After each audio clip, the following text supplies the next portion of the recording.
Food security, or lack of, in the United Kingdom is rather, how to put it, serious. And it's been brought to my attention because people have been leaving comments in my videos. Yes, I do read the comments. And I have made a few videos recently about tomatoes and turnips and Tony Scolfi, the head of Defcon, Environment Secretary. Yeah. Oh well, that's an oxymoron in its own right. But anyway, food security in the United Kingdom is diabolical. We're importing around 70% of our food. Around 70%. We can't even secure or where that food's actually coming from. Booths to supermarkets, well, a bit like Waitrose. Well, they've been selling beef that's, well, as British beef, but it's from South America. Doesn't sound very British to me. But they're a bit desperate, really, I suppose. They've got to get it from somewhere because we don't produce enough food in the United Kingdom and we're not doing enough to change that. This government is not interested. No. They thought their Brexit was all going to be smooth and tickety-boo. A bit like Putin's invasion of Ukraine.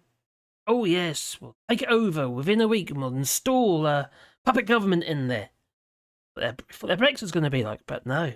Brexit is going to carry on kicking us in the old kajeebas for years to come.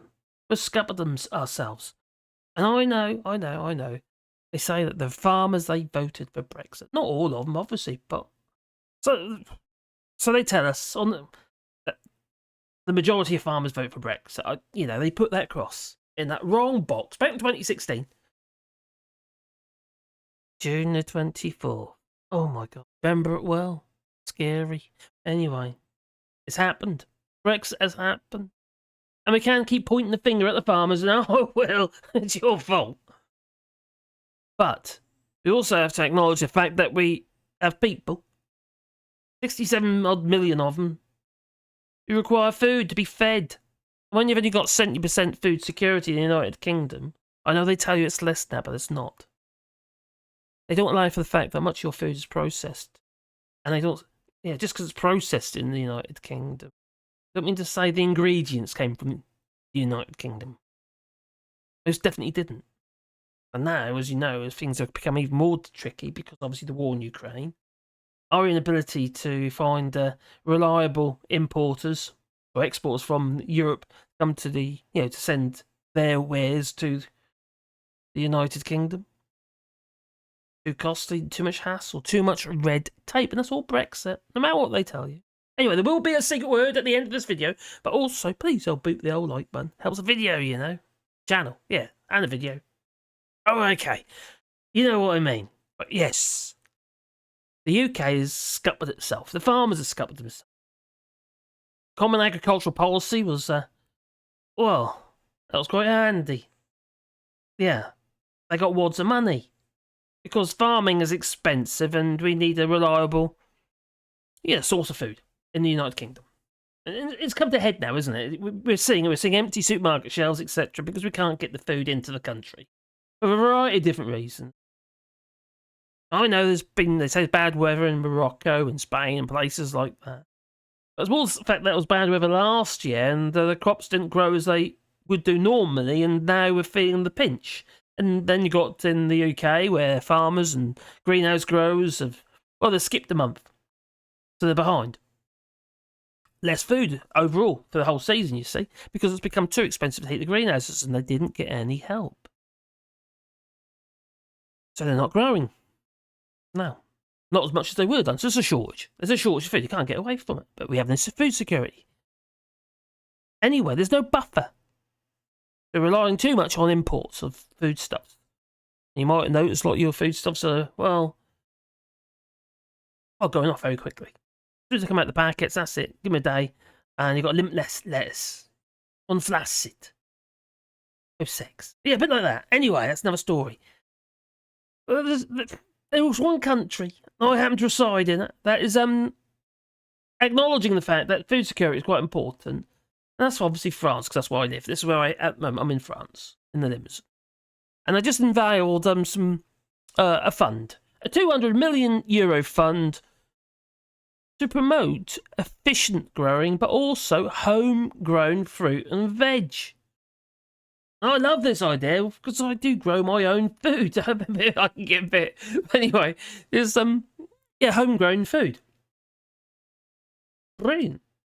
We do need to become more self-sufficient, but then the problem is now, in the United Kingdom, many people are living in tiny little houses with no gardens, and in yesteryear, in the 1930s, when they used to build the council houses, they used to have long gardens, long narrow gardens, usually about 40-odd metres wide, 40-odd feet wide, sorry, and about, in some cases, around 100 feet long.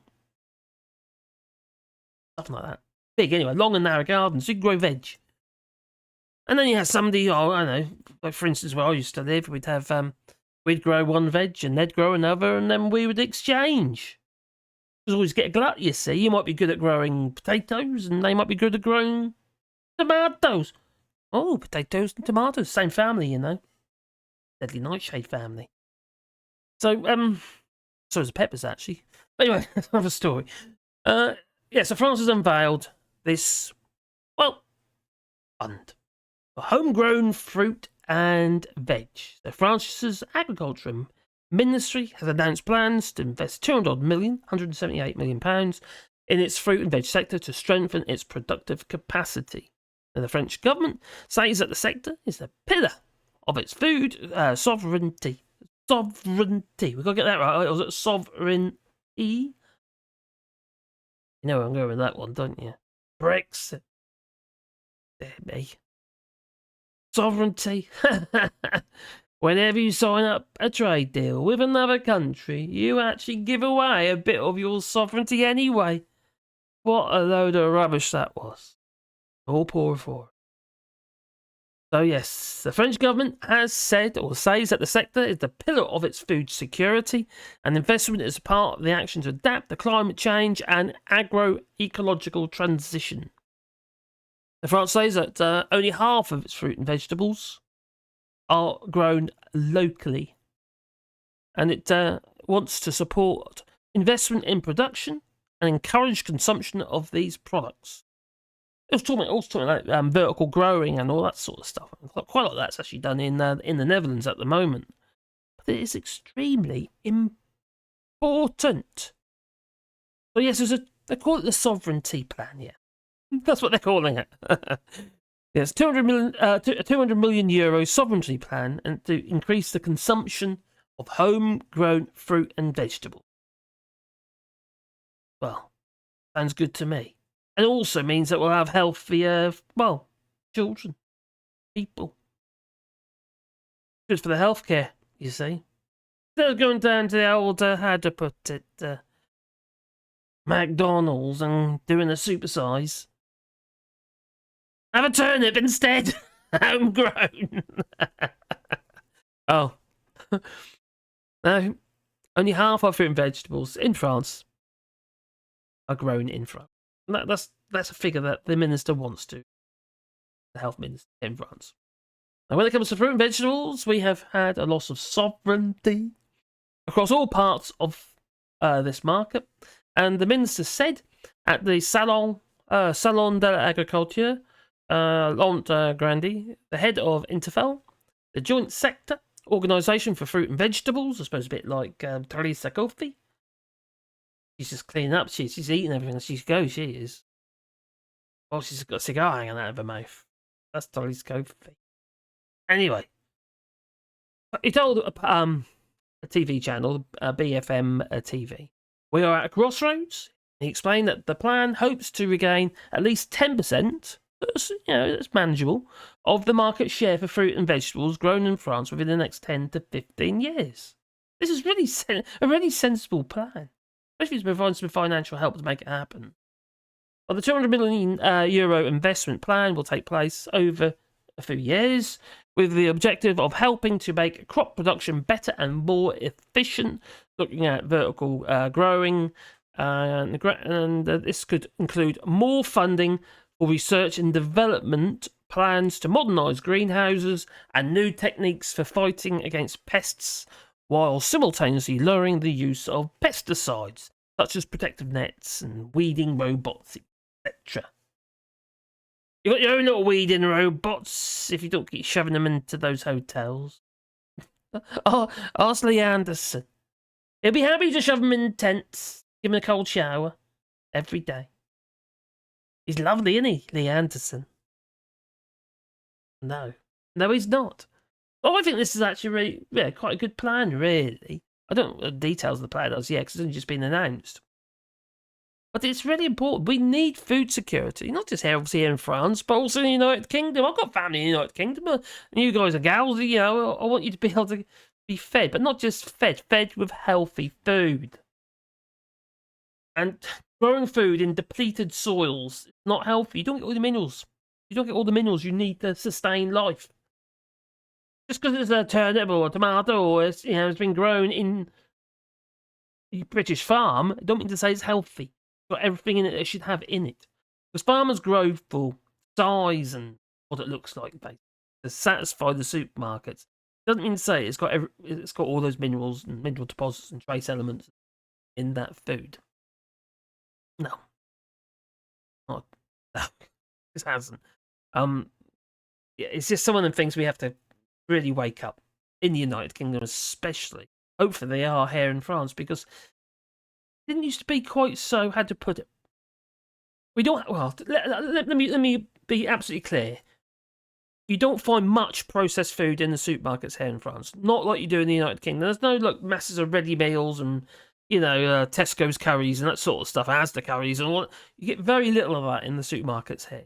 Might do in some of the bigger supermarkets, but not to the degree you got them in the UK. Ready meals, ready in little cardboard boxes or tin foil things. They hardly see them. You might get, I don't know, a bolognese or a shepherd's pie or something like that, but it'd be for like a family size sort of thing. But no, we don't see that here. Not very much anyway. So it's not quite as bad as it is in the United Kingdom, but it is heading that way. There's always something new that pops up on the shelves, and okay, we've got them in the UK. Okay. That's what you like. Well, that's fair enough. That's up to you. If you can't cook or what have you, you haven't been on 30p Lee's cookery course at the food bank. Very uplifting, yeah. But it's I think we need to change the way that we are feeding ourselves and our children. A marked difference here from where we are, because I've got grandchildren here in France, is there's school dinners for start.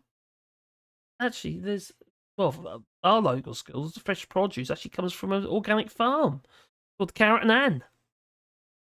Carrots and donkeys. And all seasonal veg, what have you. But so it's Kobe's talking about the turnips. Eat them instead of a tomato because of seasonal, you see. Even though it's actually a bit late for a turnip. But when we first came here, we were snouting into the kitchens. This is a place called Ladora. We didn't move to Ladora, but me and the missus were walking around anyway the town because we were staying when we looked at the houses. We couldn't believe what they were cooking for the kids, like salmon, baked salmon, and also steamed salmon and what have you. And that's just the sauces and stuff. It's like, well, really, it was like luxury for us. Oh, nice, good, all proper fresh food. Now, you can probably remember, just like I do. I remember the schools and also my kids' schools before it all went privatised, and they kept buying in all the flipping food. They come on those heated trolleys. The schools used to cook their own food. Used to have a cook in the school. And some schools, yes, they cook for other schools and stuff like that. Now it's just dodge. Loads of stodge. It's just not healthy. And the veg looked like it was overcooked. Heated and kept warm and hot, long periods of time. Up to a certain temperature, anyway, so you don't get bacterial growth. Or you'd hope. But the food here is proper. Although, you're vegetarian or vegan, now you're buggered though, I'll tell you. Anyway. My secret word for the end of this video, I'll tell you in a moment. Anyway, before I do, Don't forget to boop the whole like button. Boop, boop. Yeah, the whole like button. And maybe that little bell icon. Because then you get one video in your pocket every time I upload another video. So you'll be excited about that. And if you want to support the channel, you can do it on Patreon or buy us a coffee. And the links are down below in the description. And it's really appreciated because we wouldn't be able to do that without your help. Really good. Without your help. And I'll try to do my best to try and get stories out there that everybody. I'll try to do things that not everyone's covering all the time. So yeah, do my best to anyway. And also, we're planting trees here in France. We're planting 1,000 trees on 2 hectares of land. We're putting about 400 so far. And if you want to be part of that, there's a GoFundMe link down below. And basically, buy a tree. We'll buy a tree on your behalf and put it in the ground for you. And then I will make a sign for that tree. Like either be your name on it or memory of a loved one. Anyway, the secret word of today. I've already mentioned it in this video. Okay. Thinking about another film. Not really a movie, it's almost like a documentary movie called Supersize Me. So the secret word of today is supersize me, because that's kind of what goes on in you. Extra 50p. Oh yes, you get bigger fries, bigger greasy fries, yeah. Nothing else. Oh yeah, you get a bigger drink, yeah, that's it. More fat, more calories. No wonder I'm fat. I'm trying to do something about it. I'm on a diet. I'm on a keto. No carbs, that means no bread. No pasta. No beer. No whiskey. No vodka. No rum. Oh, what a miserable life. Oh, I don't know. Shut up. Don't forget, supersize me.